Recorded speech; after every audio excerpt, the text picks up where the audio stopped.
Hello दोस्तों, राधे राधे, जय श्री कृष्णा, जय माता दी। कैसे हैं आप सब? आई होप आप स्वस्थ हो, मस्त हो। माता रानी की कृपा आप सब पे बनी रहे। हरे कृष्णा। तो आज हम श्रीमद् भागवत के प्रथम स्कंद का श्रवण करेंगे। त्वमेव माता च पिता त्वमेव, त्वमेव बंधु सखा त्वमेव, त्वमेव विद्या द्रविड़म त्वमेव, त्वमेव सर्वं मम देवदेव। सत्कर्मों में अनेक विघ्न आते हैं। उन सभी के निवारण के लिए मंगलाचरण की आवश्यकता होती है।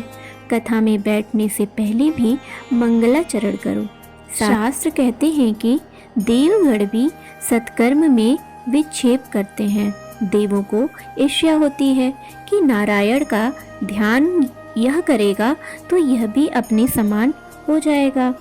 अतः देवों से भी प्रार्थना करनी आवश्यक होती है। प्रार्थना करके कहना चाहिए, हे देवों, हमारे सत्कार्य में विक्षेप न करना। सूर्य हमारा कल्याण करें, वरुण देव हम पर कृपा करें। जिसका मंगलमय आचरण है उसका ध्यान करने से, उसे वंदन करने से, उसका स्मरण करने से मंगलाचरण होता है।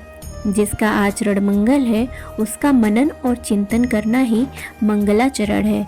ऐसे एक परमात्मा है। श्री कृष्ण का नाम और धाम मंगल है। संसार की किसी वस्तु या जीव का चिंतन न करो।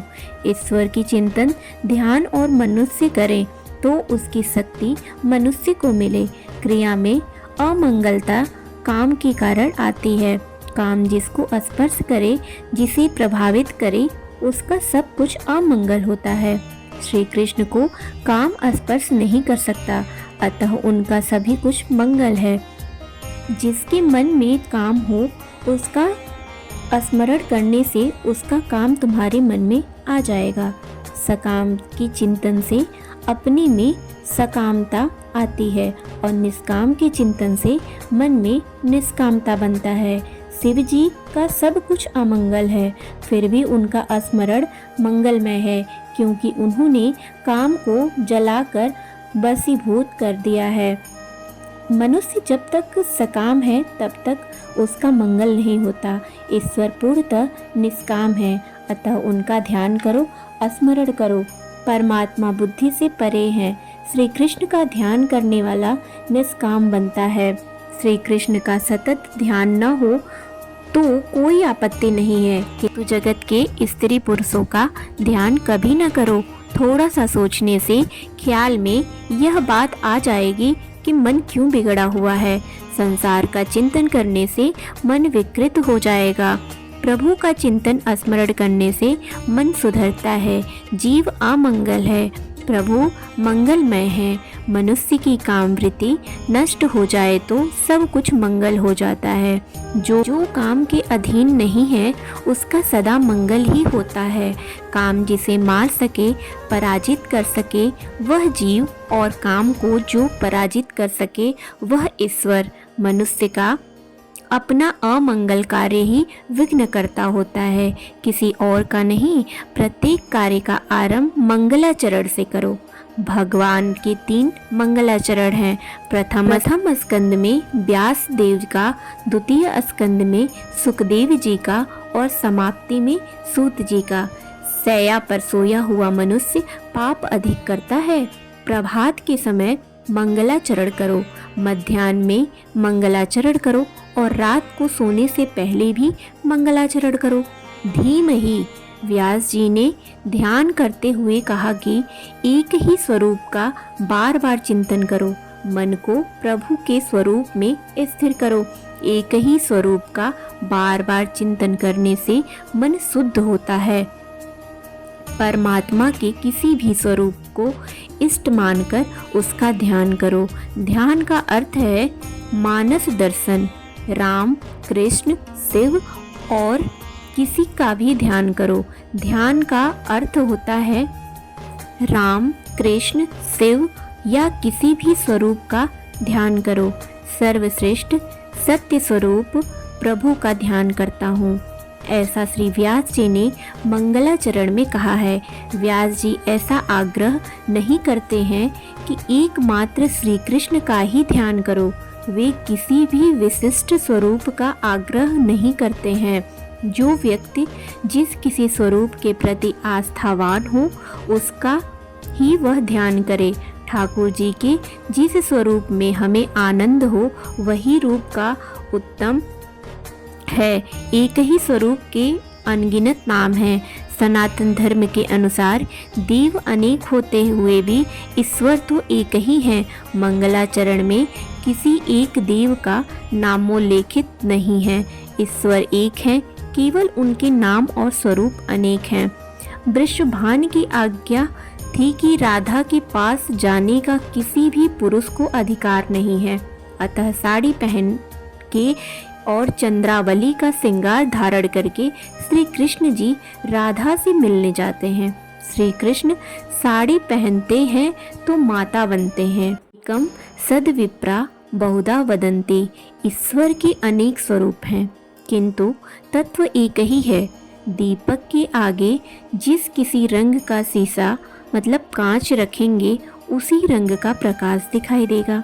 हर किसी देव का पूजन करो किंतु ध्यान तो एक ईश्वर का ही करो। रुक्मिणी की भक्ति अन्यन है, पूजन देवी का करती हैं, फिर भी ध्यान तो श्री कृष्ण का ही धरती हैं। बंदन हर किसी देव का करो किंतु ध्यान तो किसी एक देव का ही करो। जिस किसी रूप में आस्था और रुचि हो उसी रूप का ध्यान करो। ध्यान ध्याता और ध्येय में एकत्व होना आवश्यक है और ऐसे एकत्व होने पर ही परमानंद की प्राप्ति होती है। ध्यान के समय किसी और का चिंतन मत करो। भागवत में बार बार कहा गया है ध्यान करो और जप करो। हर एक चरित्र में इस सिद्धांत का वर्णन किया गया है। पुनरुक्ति दोष नहीं है। किसी सिद्धांत को बुद्धि में दृढ़ करने के लिए उसे बार बार कहना पड़ता है। भागवत के प्रत्येक स्कंद में इस जप ध्यान की कथा है। बिना ध्यान के ईश्वर को साक्षात्कार नहीं हो सकता। वासुदेव देवकी ने 12 वर्षों तक ध्यान किया तो उन्हें परमात्मा मिले। भागवत का आरंभ ध्यान योग से किया गया है। जो मनुष्य ईश्वर का ध्यान करेगा वही ईश्वर को प्रिय होगा। साधन मार्ग का आश्रय लेकर ज्ञानी मुक्त होते हैं। ज्ञान से ज्ञानी भेद का निषेध करते हैं। ज्ञान मार्ग का लक्ष्य है ज्ञान से भेद को दूर करना, भक्ति से भेद को दूर करना। भक्ति मार्ग का लक्ष्य है ध्येय एक ही है। सो भागवत का अर्थ ज्ञान परक और भक्ति परक होता है। मार्ग और साधन भिन्न भिन्न हैं किंतु ध्येय तो एक ही है। इसी कारण सद्गुण और निर्गुण दोनों की आवश्यकता है।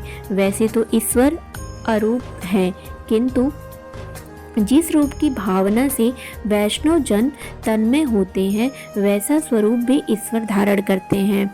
सगुण निर्गुण दोनों स्वरूपों का भागवत में निरूपण है। निर्गुण रूपण में प्रभु सर्वत्र हैं और सगुण रूप में श्री कृष्ण गोलोक में विराजते हैं। इष्ट देव में पूर्णतः विश्वास रखकर ऐसा विश्वास रखो कि जगत के जड़ और चेतन सभी पदार्थों में प्रभु का वास है। मंगलाचरण का सद्गुण निर्गुण परक अर्थ हो सकता है। क्रिया और लीला में अंतर है। प्रभु जी करे वह है लीला और जीव जो कर रहे हैं वह है क्रिया। क्रिया बंधन रूप है, कारण उसके साथ कर्ता की आसक्ति, स्वार्थ और अहंकार का संबंध है। ईश्वर की लीला बंधन से मुक्त होती है।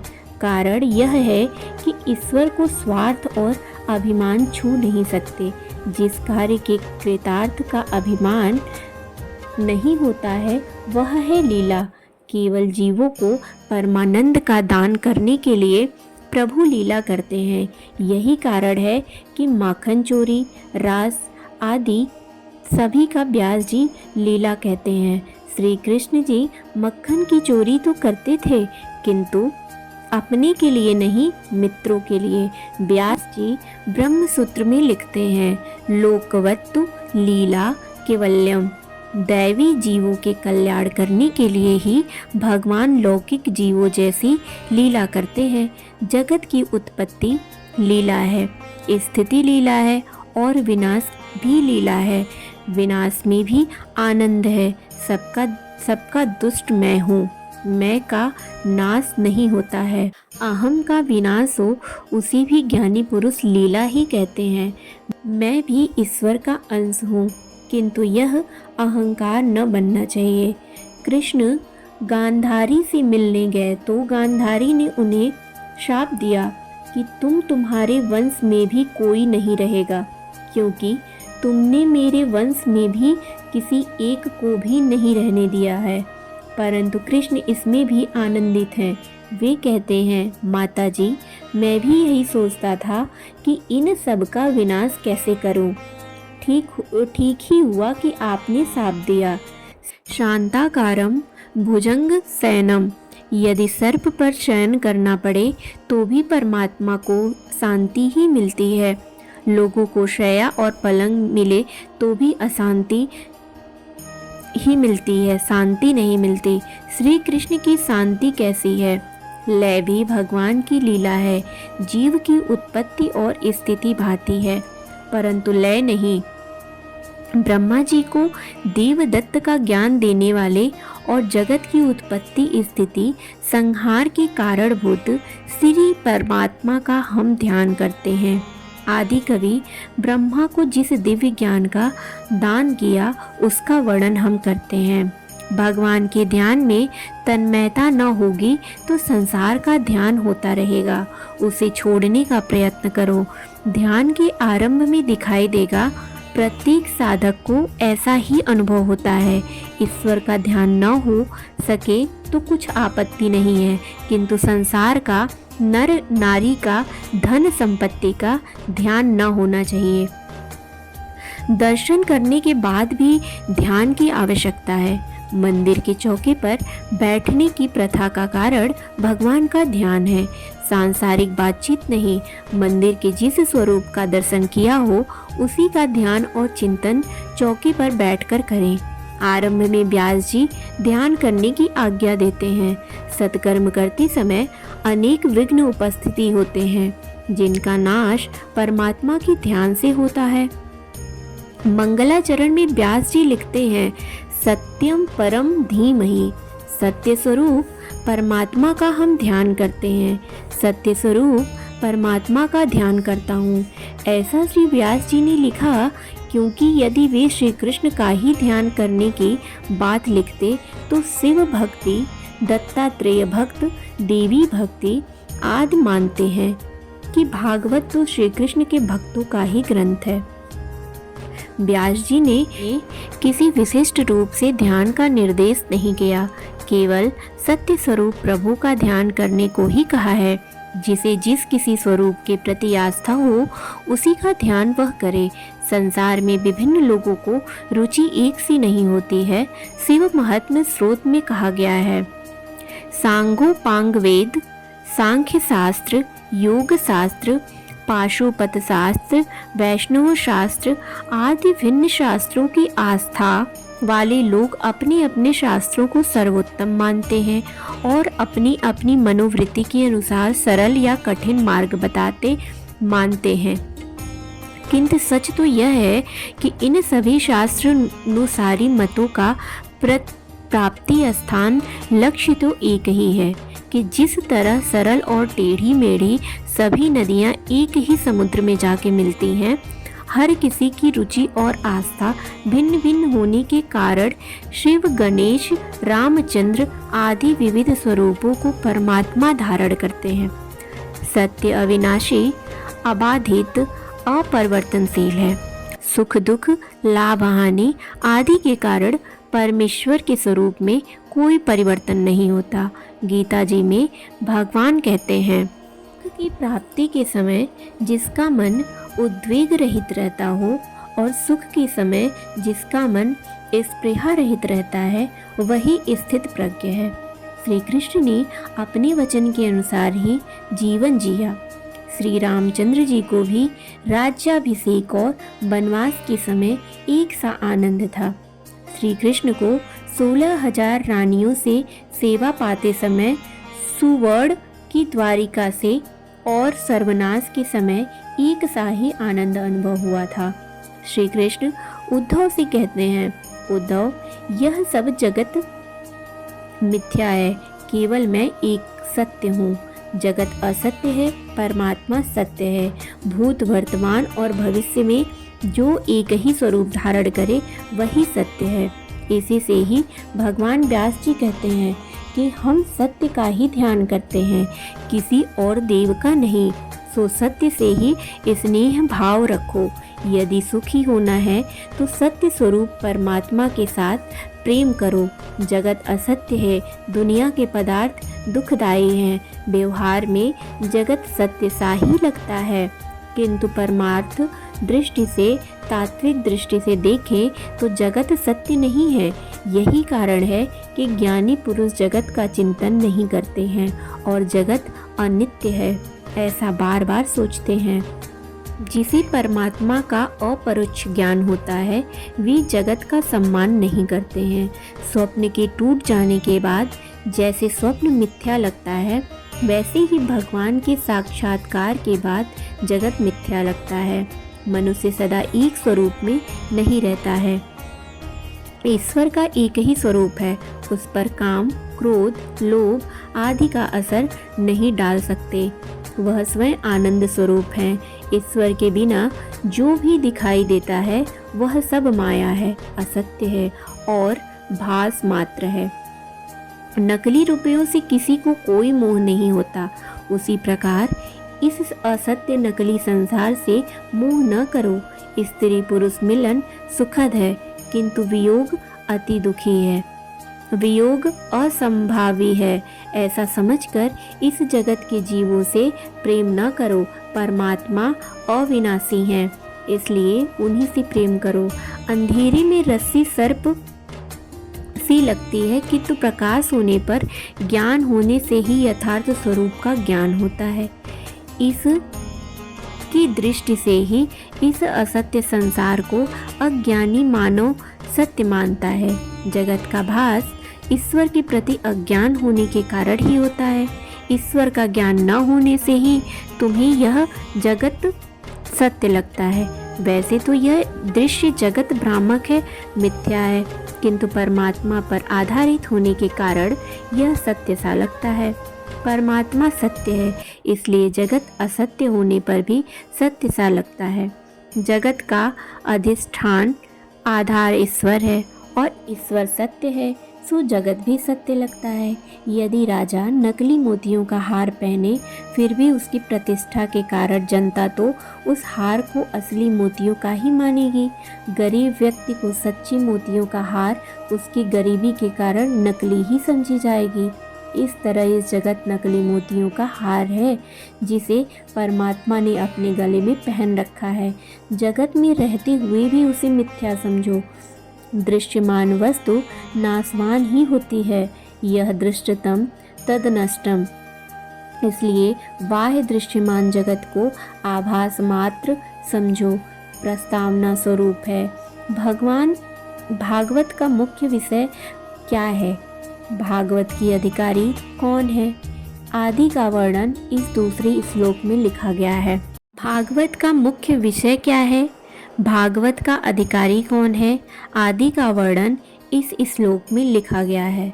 श्रीमद् भागवत के प्राणी मात्र पर दया करने वाले और मत्सर रहित सत्पुरुषों के एकमात्र आधार रूप ईश्वर आराधन रूप निष्काम परम धर्म वर्णित किया गया है, और जो परमार्थ रूप जानने योग्य परम सुखदायी आध्यात्मिक अधिभौतिक और अधिदैविक ताप को हरने वाले उस परमात्मा रूप तत्व का भागवत में वर्णन किया गया है। धर्म जिसे धर्म में कोई कपट नहीं है, ऐसा निष्कपट धर्म भागवत को मुख्य विषय है। एक बार नारद जी ने वाल्मीकि जी से राम मंत्र जप करने को कहा। वाल्मीकि ने भूल से राम के बदले मरा मरा जप करने लगे। फिर भी उसको फल तो राम मंत्र के जप का ही मिला। अतिशय पापी के मुख से आसानी से राम नाम नहीं निकलता है। भगवान का हृदय में प्रवेश होने पर पाप तो बाहर ही निकल पड़ता है। सो पाप भगवान का नाम नहीं लेने देता। सेवा का फल सेवा है, मुक्ति की भी आशा मत करो। भागवत का मुख्य विषय है निष्काम भक्ति। जहाँ भोगेच्छा है वहाँ भक्ति नहीं होती है। भोग के लिए की गई भक्ति से भगवान प्रसन्न नहीं होते हैं। भोग के लिए भक्ति करने वाले को संसार प्यारा है, भगवान नहीं। भगवान के लिए भी भक्ति करो। भक्ति का फल भगवान होना चाहिए, संसार सुख नहीं। जो ऐसा सोचते हैं कि भगवान मेरा काम कर दे या भगवान मेरे काम आए, उसे वैष्णव नहीं कहा जा सकता। भगवान से कोई संतान मांगता है तो कोई धन, तब भगवान सोचते हैं कि मेरे लिए तो मंदिर में कोई नहीं आता, सब अपना अपना मनोरथ मुझसे पूरा कराने के लिए ही आते हैं। सच्चा वैष्णव तो भगवान से कहेगा कि मैं तो अपनी ज्ञान इंद्रियाँ, कर्म इंद्रियाँ, मन आदि सब कुछ तुम्हारे चरणों में अर्पित करने के लिए आया हूँ। सच्चा वैष्णव भगवान से न तो दर्शन मांगता है और न तो मुक्ति। वह यदि कुछ मांगता है तो केवल इतना ही कि भगवान की सेवा में ही तन्मय होता रहे। मांगने से प्रेम की धारा टूट जाती है, प्रेम का प्रमाण घटने लगता है। इसलिए प्रभु से कुछ भी नहीं मांगो, भगवान को अपना ऋणी बनाओ। श्री रामचंद्र जी ने राज्याभिषेक के प्रसंग पर सभी वानरों को भेंट दी, किंतु हनुमान जी को नहीं दिया। इस घटना से सीता जी को बहुत दुख हुआ। उन्होंने राम से कहा, हनुमान जी को तो भी कुछ दीजिए। राम जी ने कहा कि उसी में क्या दूं, उसने तो मुझ पर कितना ही उपकार किए हैं और मुझे ऋणी बनाया है। श्री राम जी हनुमान जी से कहते हैं, प्रति उपकार करऊं का तोरा, सन्मुख होई न सकत न मोरा। शुद्ध प्रेम में लेने की भावना नहीं होती है, देने की होती है। मोह भोग की इच्छा करता है। जब भी प्रेम भोग देता है, प्रेम में मांग नहीं होती है। प्रेम में अपेक्षा का भाव जगा कि सच्चा प्रेम भागा ही समझें। भक्ति से मांगी हुई वस्तु मिलेगी तो जरूर, किंतु भगवान हाथ से निकल भागेंगे, नित्य देने वाला चला जाएगा। गीता में कहा गया है, सकामी भक्ति जिन जिन देवताओं की पूजा करते हैं उन सभी देवताओं में मैं इच्छित भोगों की पूर्ति करता हूँ, किंतु मेरी निष्काम भक्ति करने वाले भक्त मुझे ही प्राप्त करते हैं। भगवान से धन मांगोगे तो धन तो मिलेगा, किंतु भगवान स्वयं नहीं मिलेंगे। भगवान से जितना मांगोगे तो उतना ही वे देंगे, किंतु प्रेम कम हो जाएगा। व्यवहार में भी हम यह अनुभव करते हैं कि जब तक कुछ मांगा न जाए तब तक ही दो मित्रों की मैत्री प्रेम पूर्वक चलती रहती है। गोपियाँ नयन की श्री कृष्ण को ही देती हैं और मन भी वे श्री कृष्ण से कुछ भी मांगती नहीं हैं, न ही कुछ अपेक्षा करती हैं। भगवान से कुछ मांगोगे तो प्रेम खंडित होगा। हमेशा ऐसी ही मानिए कि प्रभु ने मुझे बहुत कुछ दिया है। कई लोग हर वर्ष डाकोर जी तीर्थ की यात्रा करते हैं।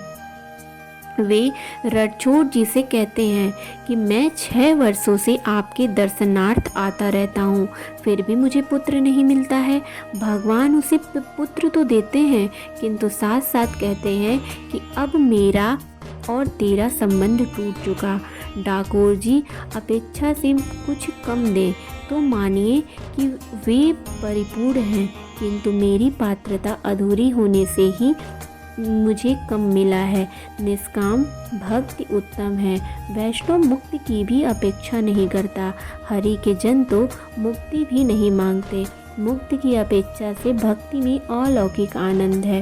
भक्ति में जिसे आनंद मिलता है उसे मुक्ति का आनंद तुच्छ लगता है। वेदांती तो मानते हैं कि इस आत्मा को बंधन ही है, नहीं तो फिर मुक्ति का प्रश्न कैसे उठता है।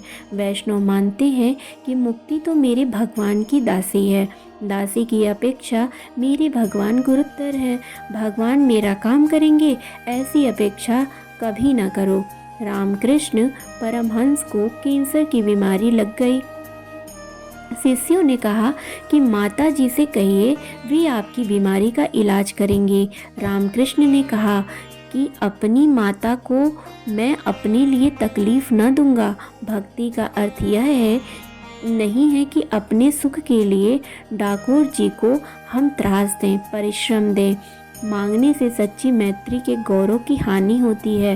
सच्चा समझदार मित्र कभी कुछ नहीं मांगता। सुदामा की भगवान के प्रति सच्ची भक्ति थी। वे दरिद्र थे। पत्नी ने कुछ मांगने के लिए उन्हें भगवान के पास भेजा। सुदामा भगवान के पास आए, किंतु मांगने के लिए नहीं, मिलने के लिए आए थे। जब द्वारिकापति का वैभव देखा, फिर भी जुबान तक न खोली। सुदामा ने सोचा कि मैत्री मिलन से ही यदि भगवान की आंखें भीग गई हैं, तो फिर अपनी दरिद्रता की बात बताने पर तो उन्हें कितना गहरा दुख होगा। मेरे दुख का कारण मेरे कर्म ही है। मेरे दुख की गाथा सुनकर तो उन्हें दुख ही नहीं होने देंगे। ऐसा सोचकर सुदामा जी ने भगवान से कुछ भी नहीं मांगा। सुदामा की तो यही इच्छा थी कि अपने द्वारा लाए गए मुट्ठी भर तंदूल का भगवान प्रेम से प्राशन करें, मान जाने कि यह कुछ लेने नहीं देने ही आया है। ईश्वर पहले हमारा सर्वस्व लेता है और फिर अपना सर्वस्व हमें देता है। जीव के निष्काम होने पर भी भगवान उसकी पूजा करते हैं। भक्त और निष्काम होता है तो भगवान अपने स्वरूप का दान भक्त को देता है। जीव जब अपना जीवत्व छोड़कर ईश्वर के द्वार पर चला जाता है, तब भगवान भी अपना ईश्वर तत्व भूलकर भक्त से मिलते हैं। सुदामा 10 दिन का भूखा था, फिर भी उसने अपना सर्वस्व प्रभु को दे दिया। सुदामा के तंदूल चाहे मुट्ठी भरे थे, फिर भी वही तो उस समय उसका सर्वस्व था। वैसे मुट्ठी भर तंदूल की कोई इतनी बड़ी कीमत नहीं होती है, किंतु मूल्य तो सुदामा के प्रभु और प्रेम का था। यदि मेरे लिए श्री ठाकुर जी को थोड़ा सा श्रम उठाना पड़ेगा तो मेरी भक्ति व्यर्थ है, निष्फल है, ऐसा मानो। भगवान से कुछ भी न मांगो, न मांगने से भगवान तुम्हारे ऋणी होंगे। गोपियों ने भगवान से कुछ भी नहीं मांगा था। उनकी भक्ति निष्काम थी, अतः भगवान गोपियों के ऋणी थे। गोपी गीत में भी वे भगवान से कहती हैं कि हम तो आपके निःशुल्क क्षुद्र दासी हैं, अर्थात निष्काम भाव से सेवा करने वाली दासियां हैं। इसी तरह कुरुक्षेत्र में भी जब वे भगवान श्री कृष्ण से मिलती हैं तो वहाँ भी वे कुछ मांगती नहीं हैं। वे तो केवल इतनी इच्छा करती हैं रूपी कुएं में गिरे हुए उसमें से बाहर निकलने के अवलंबन रूप आपके चरण कमल घर में रहते हुए भी हमारे मन में सदा बसे रहें। एक सखी उद्धव जी से पूछती है कि तुम किसका संदेश लेकर आए हो? श्री कृष्ण का।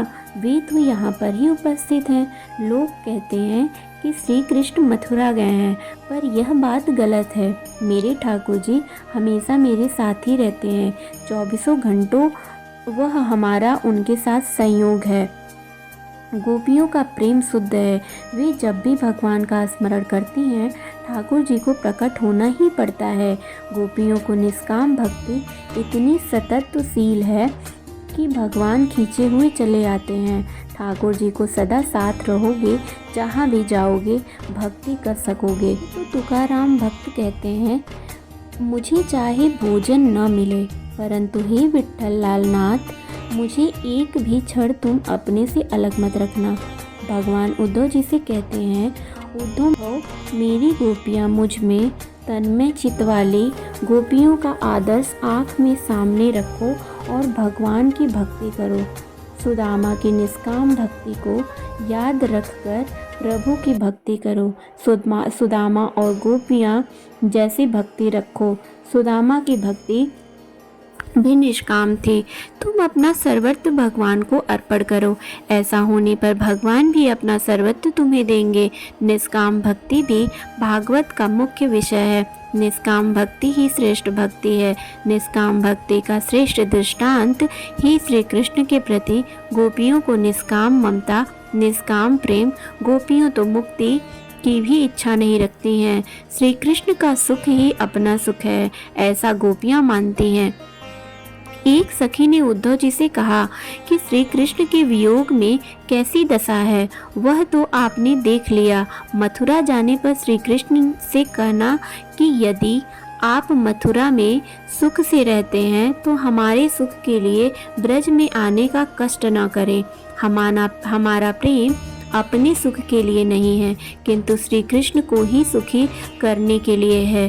श्री कृष्ण के वियोग से हम दुखी नहीं हैं और विलाप भी करती हैं, परंतु हमारे विरह में यदि वो मथुरा में सुख से रह रहे हैं तो वे वहीं पे रहें, हमारे सुख के लिए वो यहाँ न आए। यदि अपने सुख के लिए वे यहाँ आना चाहते हैं तो अवश्य ही पधारें। दूसरों के सुख में सुख का अनुभव करना ही सच्चे प्रेमी का लक्षण होता है। कौंडिल्य मुनि ने अपने भक्ति सूत्र में लिखा है, धन्य है वो ब्रजवासी भक्तजन जो श्री कृष्ण से मिलने के लिए मथुरा नहीं गए। गोपी प्रेम की पागल अवस्था में भगवान की निकटता को अनुभव करती हैं। सखी सोचती हैं कि मैं वहाँ मिलने गई और मेरे मिलने से ठाकुर जी को कुछ कष्ट हुआ तो उनको कुछ लज्जा हुई कि गांव की इस ग्वालन से मैं खेलता था, तो नहीं, मुझे मथुरा नहीं जाना है। मेरे प्रेम में कुछ न कुछ न्यूनता ही रह गई है, इसलिए वो मुझको छोड़कर चले गए हैं। मेरा प्रेम यदि सच्चा है तो अवश्य ही गोकुल लौटेंगे। उस समय तक मैं विरह दुख सहन करती रहूँगी। इसलिए श्री कृष्ण जी कहते हैं कि मुझे गोकुल में जो आनंद गोपियों से मिलता है वह द्वारिका में नहीं मिलता। गोपियों का प्रेम निष्काम है, भगवान का जो आश्रय लेता है वह निष्काम बनता है। गोपियों की ऐसी निष्काम भक्ति से परमात्मा गोपियों के ऋणी हुए। गोपी प्रेम की महिमा दर्शनीय है। एक बार श्री कृष्ण ने लीला की। श्री कृष्ण एक बार बीमार हो गए। बीमार होने का नाटक किया, कोई भी औषधि सफल नहीं हुई। तब प्रभु ने वैष्णव भक्त के चरण रज औषधि के रूप में मांगे। कोई वैष्णव अपनी चरण रज दे तो भगवान की बीमारी दूर हो सके। भगवान की रानियों से चरण रज मांगी गई। सभी रानियों को आश्चर्य हुआ। प्राण रात को चरण रज दे तो महापाप होगा और नरक में जाना पड़ेगा। नरक में कौन जाएगा? हम तो चरण रज नहीं देंगे। दूसरों से भी चरण रज मांगी गई, लेकिन कोई भी चरण रज देने के लिए तैयार नहीं हुआ। अंत में बात गोपियों तक पहुंची। गोपियों ने सुना कि उनके कृष्ण बीमार हैं। यदि वो भले चंगे हो सके तो हम अपनी चरण रज देने को तैयार हैं। इसलिए हम कोई भी दुख सहने को तैयार हैं। जो अपना कन्हैया भला चंगा होता तो हम नरक यातना भी भुगत लेंगे। उन्होंने अपनी चरण रज दी। श्री कृष्ण की बीमारी दूर हो गई। सच्चे निष्काम प्रेम की परीक्षा भी हो गई। भागवत का फल है निष्काम भक्ति। निष्काम भक्ति भगवान को प्रसन्न करती है। गोपियों की जैसे निष्काम भक्ति की आदत डालो, भक्ति की मुक्ति मिलती है। भक्ति के बिना ज्ञान और वैराग्य प्राप्त नहीं हो सकता। बिना ज्ञान के भक्ति अंधी है और बिना भक्ति के ज्ञान पंगु है। आदत और जरूरत पर नियंत्रण रखा जाए तो मानव प्रभु में लीन हो सकता है।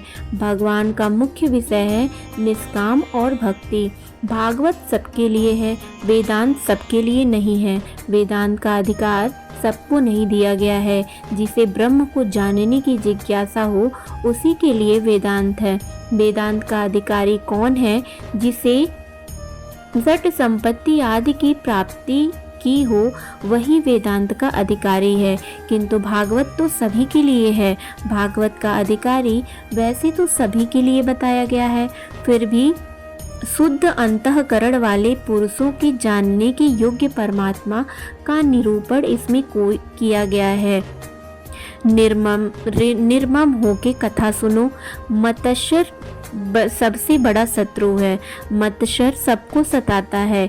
ज्ञानी और योगी दोनों को मत्सर परेशान करता है। स्वयं प्राप्त की हुई योग सिद्धि के बल से चांग देव 1400 वर्ष जिए थे। उन्होंने मृत्यु को 14 बार वापस लौटाया।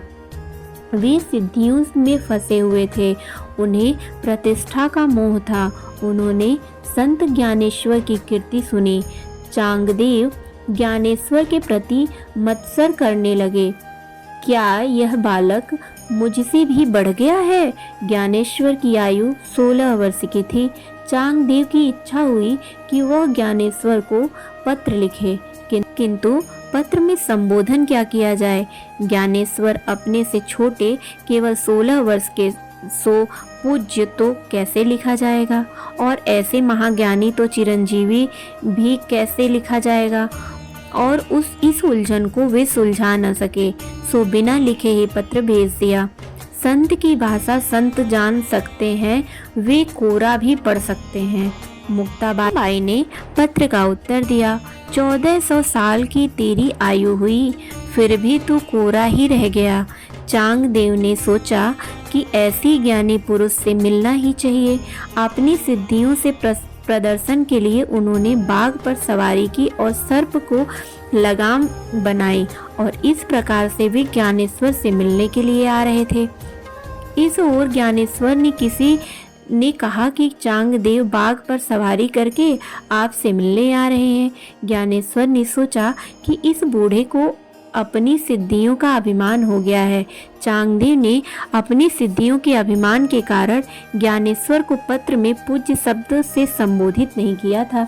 ज्ञानेश्वर ने सोचा कि चांगदेव को कुछ पाठ पढ़ाना चाहिए। संत मिलने आए तो उनकी आवभगत करनी ही चाहिए। उस समय ज्ञानदेव चौके पर बैठे हुए थे। उन्होंने चौके से चलने की आज्ञा दी। पत्थर का चौका चल दिया। चौके को चलता हुआ देखकर चांगदेव अभिमान नष्ट हो गया। चांगदेव ने महसूस किया कि मैंने हिंसक पशुओं को ही बस में किया है, जबकि ज्ञानेश्वर के पास तो ऐसी शक्ति है जो जड़ पदार्थ को भी चेतना बना देती है। दोनों का मिलन हुआ। चांगदेव ज्ञानेश्वर के शिष्य बन गए। यह दृष्टांत सिखाता है कि हठ योग से मन को नियंत्रित करने की अपेक्षा प्रेम से मन को वश में करना उत्तम है। चांगदेव हठयोगी थे। हठात बलात्कार से उन्होंने मन को वश में किया था। योग मन को एकाग्र कर सकता है, किंतु हृदय को विशाल नहीं कर सकता है। यदि कारण है कि चांगदेव ज्ञानेश्वर के ईर्ष्या करते थे। हृदय को विशाल करती है भक्ति। भक्ति से हृदय पिघलता है, विशाल भी होता है। मत्सर करने वालों की तो इहलोक और परलोक दोनों बिगड़ते हैं। मन में मत्सर मत रखो। मन में मत्सर निकाल दोगे तो मन मोहक का स्वरूप मन से सुदृढ़ होगा। कथा सुनकर उसे जीवन के चरितार्थ करने वाले लोग बहुत कम होते हैं। कथा सुनो और कथा के सिद्धांतों का जीवन में आचरण करो। केवल सुशुभी नहीं किंतु कृति भी बनो। इसलिए कहा गया है कि जब सुकृति पुरुष उन्हें सुनने की इच्छा करता है, इसी समय ईश्वर अविलंब उसी के हृदय में आकर बंदी हो जाता है। भागवत कथा का श्रोता निष्काम और निर्मम बन जाता है। किसी भी जीव के प्रति रखा गया कुभाव ईश्वर के प्रति रखा गया कुभाव है। मनुष्य जब तक निर्मम न बने तब तक उसका उद्धार नहीं होता है। जैसी भावना आप दूसरों के लिए रखोगे, वैसी ही भावना वे आपके लिए भी रखेंगे। दूसरों के साथ बैरभाव करने वाले व्यक्ति को अपने साथ भी बैरभाव करता है, क्योंकि सबके हृदय में ईश्वर का वास होता है। गीता में कहा गया है कि नैवी सारण्य में 88,000 ऋषियों का ब्रह्म सूत्र हुआ। उस ब्रह्म सूत्र में एक बार सूत जी पधारे। सौनकादिक जी ने सूत जी से प्रश्न किया, जीव मात्र का कल्याण कैसे हो सकता है? कल्याण का सुलभ और सरल मार्ग बताइए। मनुष्य मात्र के कल्याण का उपाय बताइए। कलयुग के शक्तिहीन मनुष्य भी जिसका उपयोग कर सके ऐसा कोई साधन बताइए। इस कलयुग की मानव मंद बुद्धि और मंद शक्ति है, जो कठिन मार्ग नहीं अपना सकोगे। मनुष्य भोगी होने से मंद बुद्धि कहे गए हैं। कलयुग में कलयुग के मानव ऐसे भोगी हैं कि एक ही आसन पर बैठकर 8 घंटे ध्यान नहीं कर सकते। वे अपने को चतुर मानते हैं, किंतु व्यास जी ऐसा मानने को तैयार नहीं है। संसार के विषयों के पीछे ही जो लगा उसे प्रवीण कैसे कहा जाए। शास्त्र कहता है कि 100 काम छोड़कर भोजन करो, 1000 काम छोड़कर स्नान करो, लाख काम छोड़कर दान करो और करोड़ों काम छोड़कर प्रभु का स्मरण करो, ध्यान करो, सेवा करो। घर के कामों को करने के बाद माला मत फेरो, किंतु प्रभु का नाम जप करने के बाद सब काम करो। करोड़ों कामों को छोड़कर भगवान का स्मरण करो। कलयुग के मनुष्य जो काम करना है उसे नहीं करते हैं और जो नहीं करना है उसे ही करते हैं। वही पहले कहते हैं। इसी से व्यास जी ने उन्हें मंद बुद्धि कहा है। विस्तार पूर्वक आप श्री कृष्ण कथा सुनिए। कृष्ण कथा से तृप्त नहीं होती है, वैसे ही दर्शन से तृप्ति नहीं होती है। द्वारिका के कृष्ण का स्वरूप दिव्य है, श्रीनाथ जी का स्वरूप मनोहर है। दर्शन से तृप्ति नहीं होती है। भगवान की मंगलमयी अवतार कथाओं का वर्णन करो। भगवान की लीला कथा सुनकर हम कभी तृप्त होते ही नहीं हैं। कलयुग में जब अधर्म बढ़ता है तब धर्म किसका आश्रय होता है। प्रथम स्कंद का प्रथम अध्याय प्रश्नाध्याय कहलाता है। समुद्र पार करने वाले को जैसे कड़धार का आसरा है, वैसे आप हमें मिले हैं। आप भगवान हमारे केवट हैं। कुछ ही सी रीति से आप कथा सुनिए कि जिससे हमारे हृदय द्रवित हो जाए। प्रभु की कृपा के कारण ही आप हमें मिले हैं। परमात्मा से मिलने की आतुरता के कारण ही संत का मिलन होता है। जीव जब परमात्मा से मिलने के लिए आतुर होता है तो परमात्मा की कृपा से संत मिलते हैं। स्वाद भोजन में नहीं है, भूख के कारण ही है। मनुष्य को परमात्मा मिलन की भूख जब तक न लगे तब तक संत मिलने पर भी उसके प्रति सद्भावना नहीं जागता। इसका एक ही कारण है, जीव को भगवत दर्शन की इच्छा ही नहीं हुई है। व्यक्त का अधिकार सिद्ध होना चाहिए और श्रोता के भी अधिकार सिद्ध होने चाहिए। श्रवण के 3 प्रधान अंग हैं। पहला, श्रद्धा। श्रोताओं को चाहिए कि वो मन को एकाग्र करके श्रद्धा से कथा सुने। दूसरा, जिज्ञासा। श्रोता को जिज्ञासु होना चाहिए।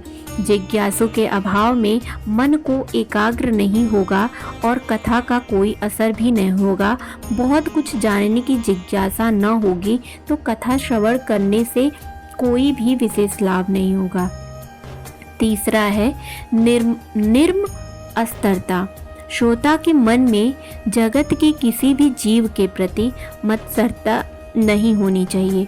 कथा के दीन और विनम्र होकर जाना चाहिए। पाप को छोड़कर भगवान से मिलने की तीव्रता, आतुरता की भावना के कारण कथा श्रवण करोगे तो भगवान के दर्शन होंगे।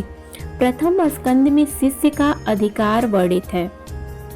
एक महात्मा रामायण की कथा सुना रहे थे।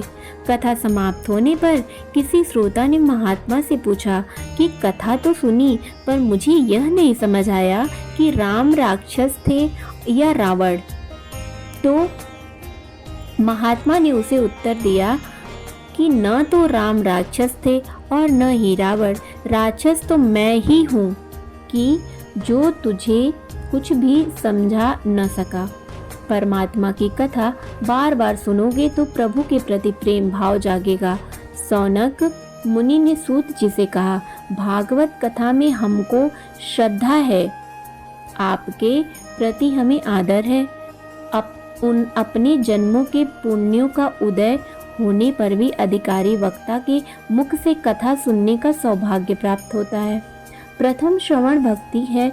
रुक्मिणी ने अपने पत्र में लिखा था कि तुम्हारी कथा सुनकर ही तुमसे विवाह करने की इच्छा हुई है।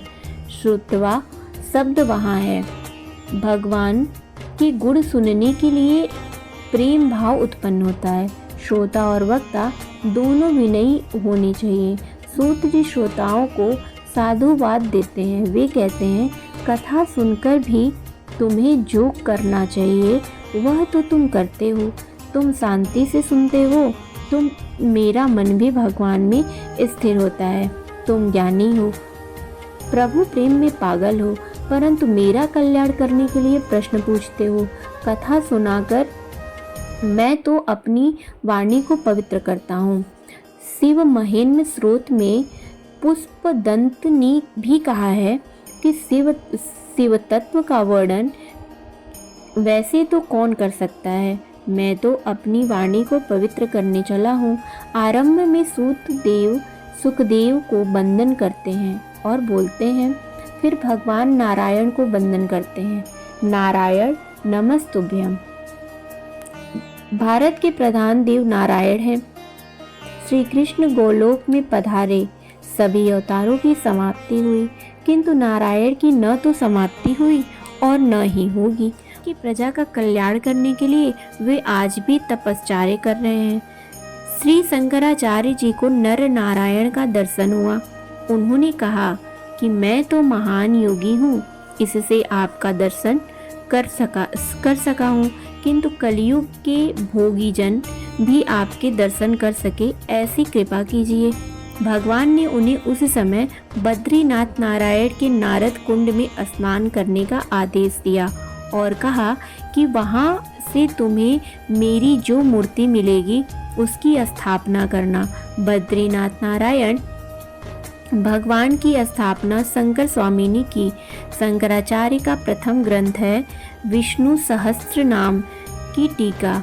मन में मानस दर्शन का पुण्य बहुत लिखा हुआ है। नारायण को मन में प्रणाम करो, जो जाए बद्री उसकी काया सुधरी। बद्री नारायण तीर्थ में लक्ष्मी की मूर्ति मंदिर के बाहर है। तत्पश्चात में स्त्री द्रव्य बालक का संग बाधादायी है। नारायण ने लक्ष्मी जी से कहा, तुम बाहर बैठकर ध्यान धरो, मैं अंदर बैठकर ध्यान धरूंगा।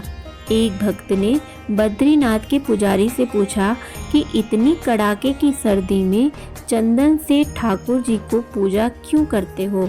पुजारी जी ने उत्तर दिया, अपने ठाकुर जी कठोर तपश्चर्या करते हैं, जिससे शक्ति बढ़ती है और ठाकुर जी को बहुत ही गर्मी लगती है, सो चंदन से पूजा की जाती है। सूत जी सरस्वती और व्यास जी को वंदन करके कथा का आरंभ करते हैं। जिस धर्म से मनुष्य के दिल में श्री कृष्ण के प्रति भक्ति जगे, वही धर्म श्रेष्ठ है।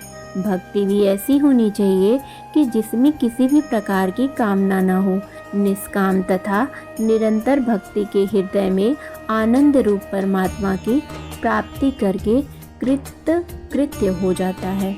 सूत जी कहते हैं, जीवात्मा अंश है और परमात्मा अंशी से अंश अलग हो गया है और इसलिए वह दुखी है। अंशी अर्थात परमात्मा से मिल जाने पर ही जीव कृतार्थ होता है। परमात्मा कहते हैं, मम वंशो जीव लोके, तू मेरा अंश है तो मुझसे मिलकर कृतार्थ होगा। नर नारायण का अंश है।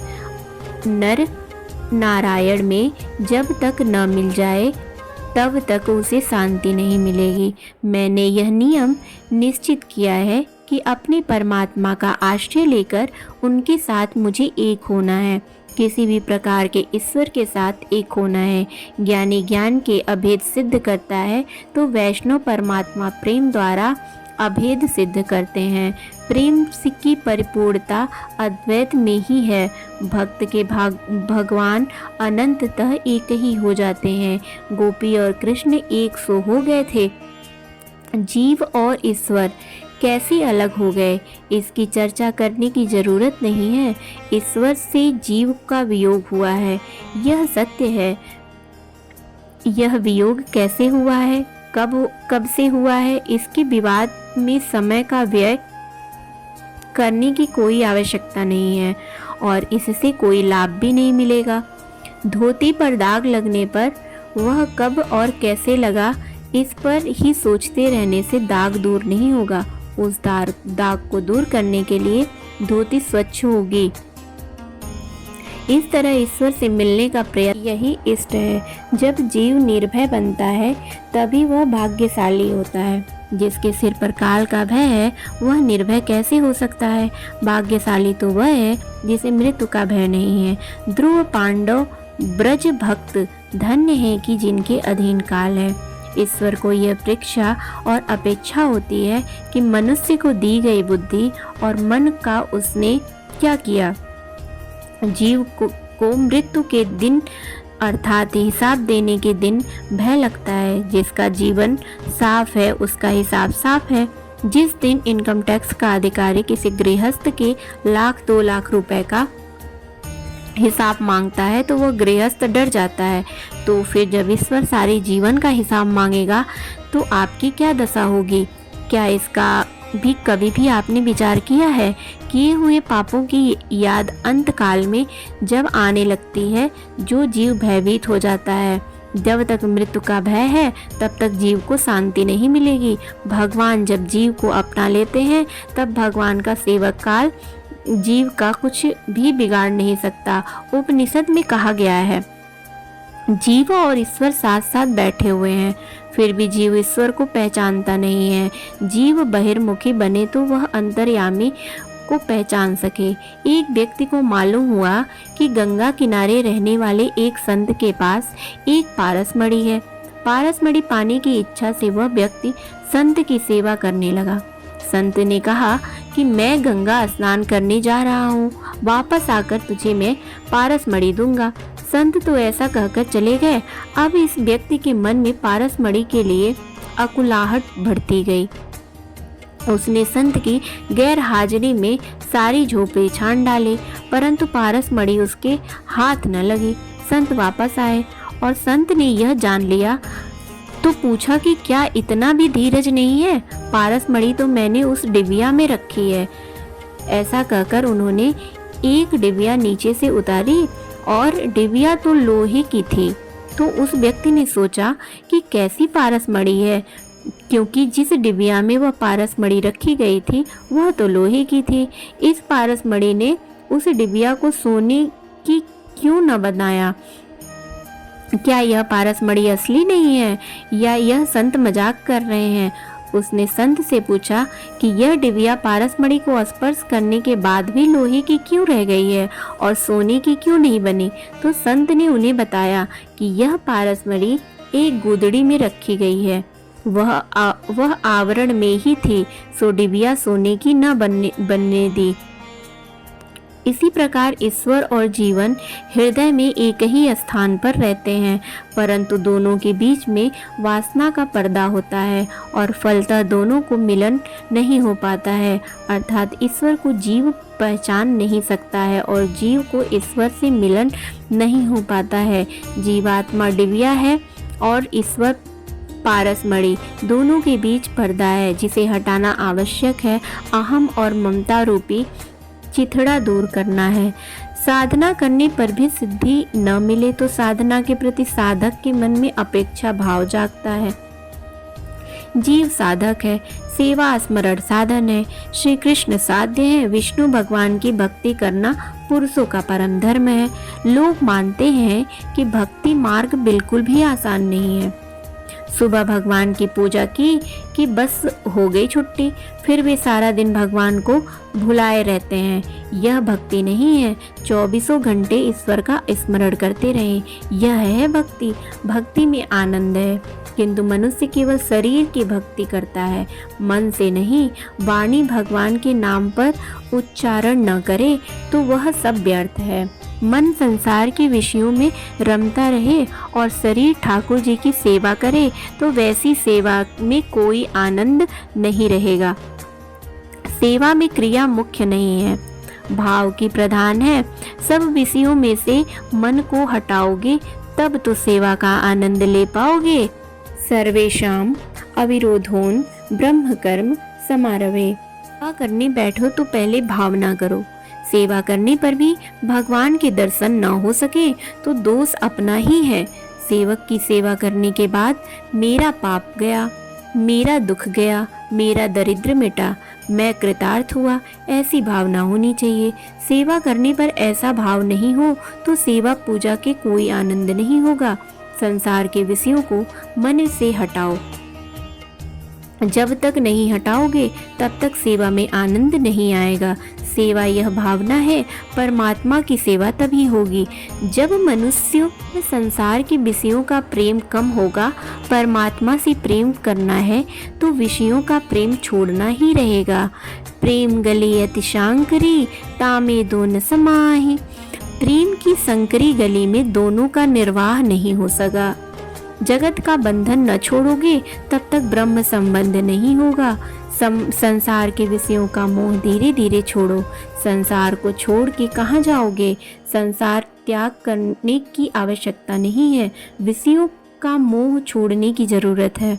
व्रत से त्याग करने की आज्ञा है, वह हमेशा से त्याग के लिए हमेशा का त्याग हो नहीं सका, इसलिए व्रत विधि बताई गई है। इसलिए संयम बढ़ाओगे, वैराग्य बढ़ाओगे तो ईश्वर सेवा में ध्यान में अंगूठा आनंद आएगा। समय की बात है, एक चौबे जी मथुरा से गोकुल जाने को निकले। नौका में बैठकर यमुना जी को पार करना था। चौबे जी भंग के नशे में थे। वे नौका में बैठे और चप्पू चलाने लगे। अपने बाहुबल पर पूर्ण विश्वास होने से कहने लगे, नाव अभी गोकुल पहुंच जाएगी। चौबे जी ने सारी रात नाव चलाई। सुबह हुई। चौबे जी सोचने लगे कि यह मथुरा जैसा कौन सा गांव आया। किसी से पूछा कि यह कौन सा गांव है। उत्तर मिला कि मथुरा है, वही विश्राम घाट और वही मथुरा। नशा उतरने पर चौबे जी को अपनी मूर्खता का भान हुआ। चौबे जी ने सारी रात नाव चलाई, किंतु नाव तो रस्सी के जरिए घाट पर बंधी हुई थी। नशे के असर से वो नाव खोलना ही भूल गए थे और सारी रात चलाने पर भी वहीं के वहीं रह गई। यह कथा हंसने के लिए नहीं कही गई है, मत हंसो। यह अवस्था चौबे जी की नहीं, हम सब की है। सभी इंद्रिय सुख के नशे में चूर हैं। जीव को इंद्रिय सुख भोगने का नशा चढ़ गया है। स्पर्श सुख का, संसार के विषय सुख का नशा चढ़ा हुआ है। धन के नशे में मनुष्य मंदिर जाता है। वह नशे में होने के कारण ठाकुर जी का सच्चे मन से चिंतन नहीं करता है, अतः उसे भगवान के दर्शन का आनंद नहीं होता। दुनिया के विषय सुंदर नहीं है, केवल परमात्मा ही सुंदर है। वासना पूरी डोरी के विषय में बंधी हुई इंद्रियों को छुड़ाना है। वासना किसी को आगे बढ़ने नहीं देती। वासना की डोरी को नहीं तोड़ोगे तब तक आगे नहीं बढ़ सकोगे। वासना और पूरी डोरी से इस जीव को गांठ संसार से के साथ बंधी हुई है, उसे छोड़ना है। हृदय में कोई वासना नहीं रहेगी, तब तक भक्ति से आनंद मिलेगा। सर्वोत्तम वस्तु का भगवान को अर्पण करना ही भक्ति है। बिना वैराग्य के भक्ति रोती है। भोग भक्ति में बाधक है। संयम और सदाचार बढ़ाओगे तो भक्ति से आनंद मिलेगा। सुखी होना है तो संसार के विषयों के साथ ज़्यादा प्रेम मत करो। घर में ही वैराग्य की साधना करो। बिना वैराग्य के ज्ञान और भक्ति की शोभा नहीं होती है। ज्ञान और वैराग्य सहित भक्ति बढ़े तो ईश्वर का साक्षात्कार होता है। ज्ञान मार्ग में इंद्रियों का निरोध करना पड़ता है। भक्ति मार्ग में इंद्रियों को प्रभु मार्ग में ले जाना होता है। सुगंध लेने की इच्छा हो तो ठाकुर जी को फूल अर्पण करने के बाद उसकी सुवास लो। ब्रह्म संबंध हो तो सतत बनाए रखने के लिए जीवात्मा का कल्याण होता है।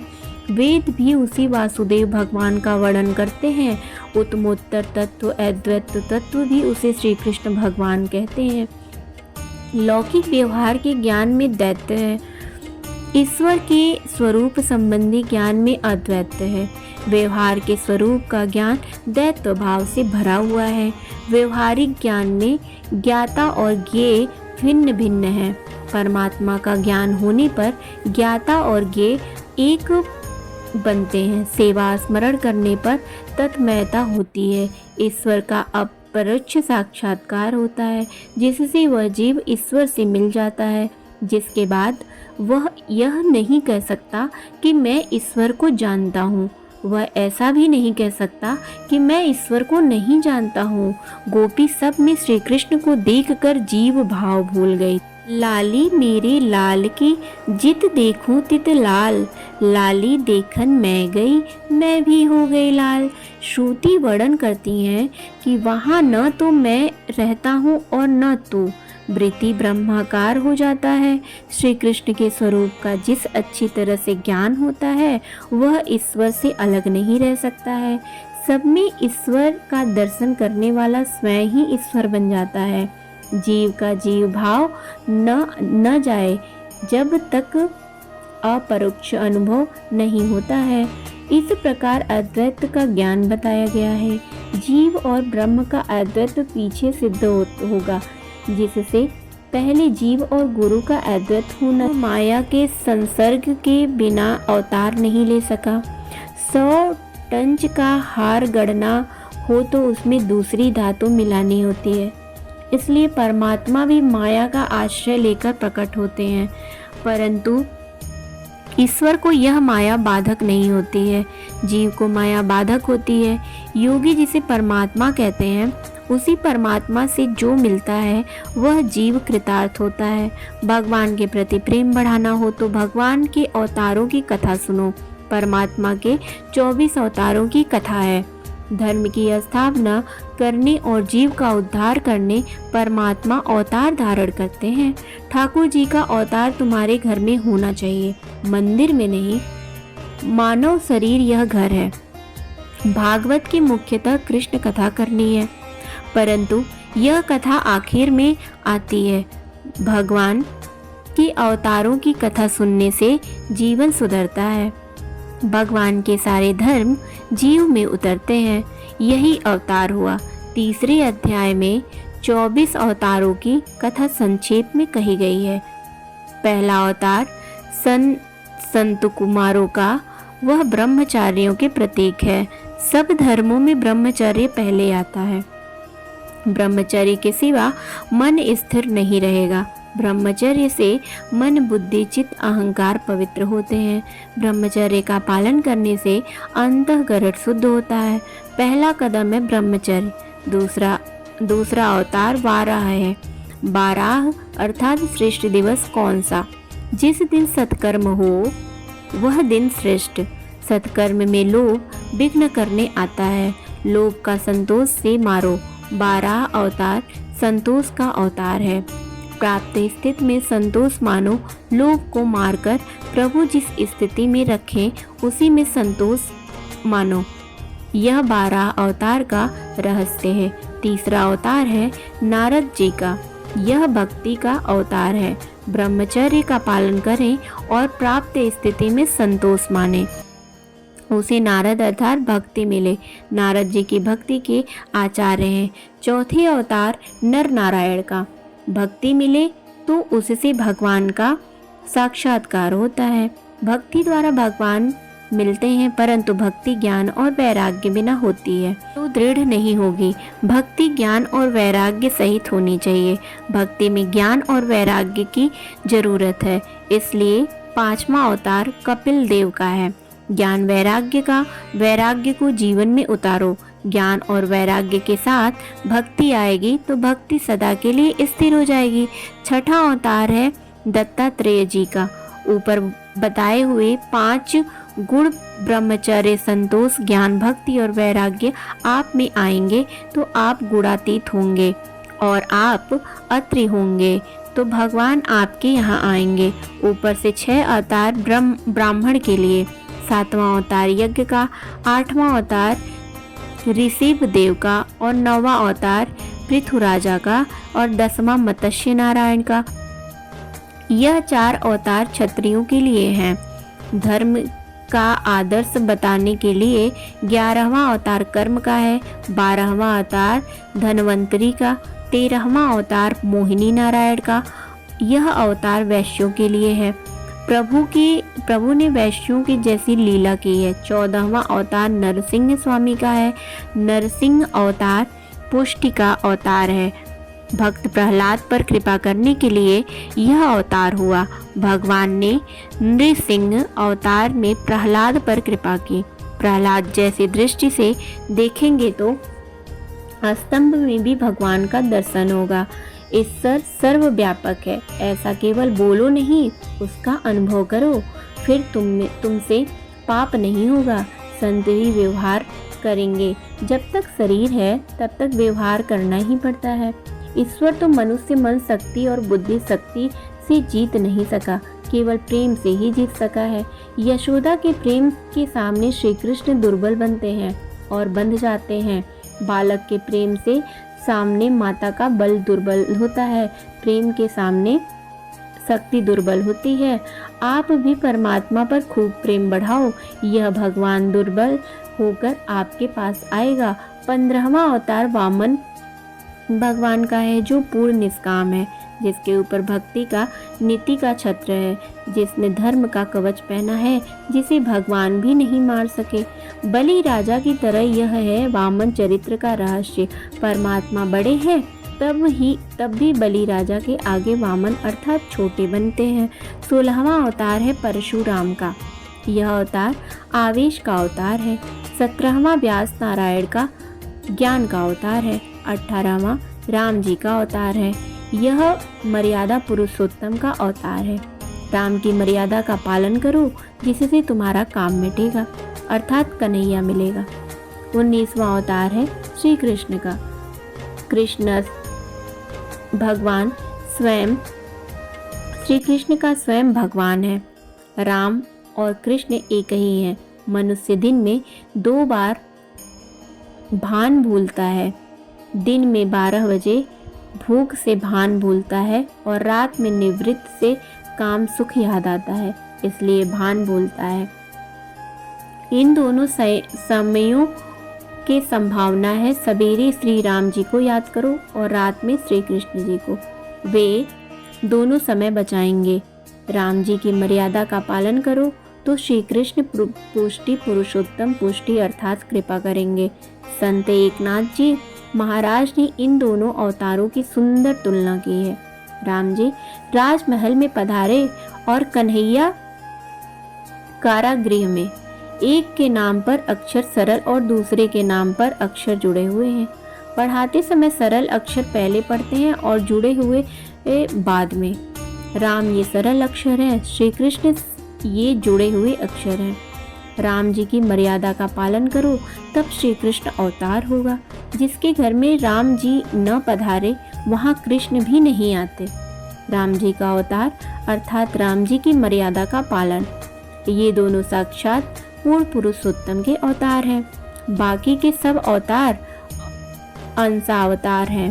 पूर्ण अवतार और अंशावतार का रहस्य यह है कि अल्पकाल के लिए अल्प जीवों के उद्धार के लिए जो अवतार होता है उसे अंशावतार कहते हैं, और अनंत काल के लिए तथा अनंत जीवों के कल्याण के लिए जो अवतार होता है वह पूर्ण अवतार है।